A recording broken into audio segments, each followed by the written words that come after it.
despite having studied finance and economics at the world's best universities. The following question remains unanswered. Why is it that 5,000 units of our currency is worth 1 unit of your currency, where we are the ones with the actual gold reserves? It's quite evident that the aid is in fact not coming from the West to Africa, but from Africa to the Western world. The Western world depends on Africa in every possible way, since alternative resources are scarce out here. So how does the West ensure that the free aid keeps coming? By systematically destabilizing the wealthiest African nations and their systems, and all that backed by huge PR campaigns, leaving the entire world under the impression that Africa is poor and dying and merely surviving on the mercy of the West.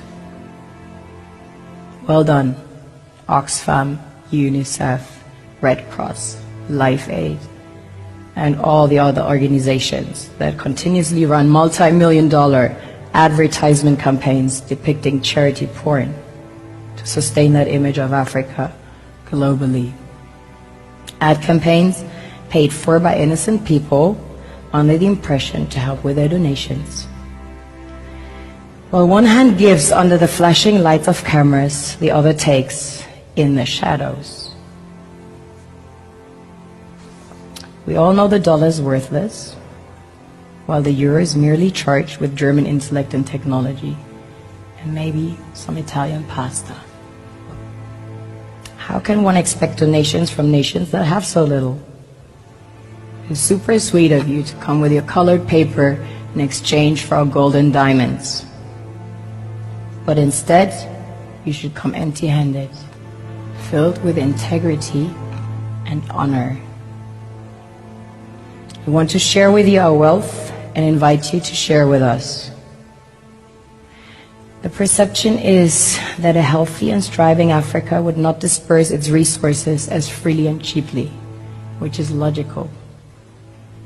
Of course, it would instead sell its resources at world market prices, which in turn would destabilize and weaken Western economies, established on the post-colonial free meal system.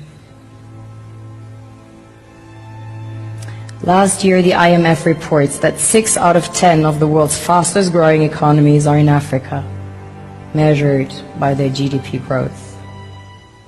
The French Treasury, for example, is receiving about $500 billion year in, year out, foreign exchange reserves from African countries based on colonial debt they forced them to pay. This is what happens in the human world, the world we have created.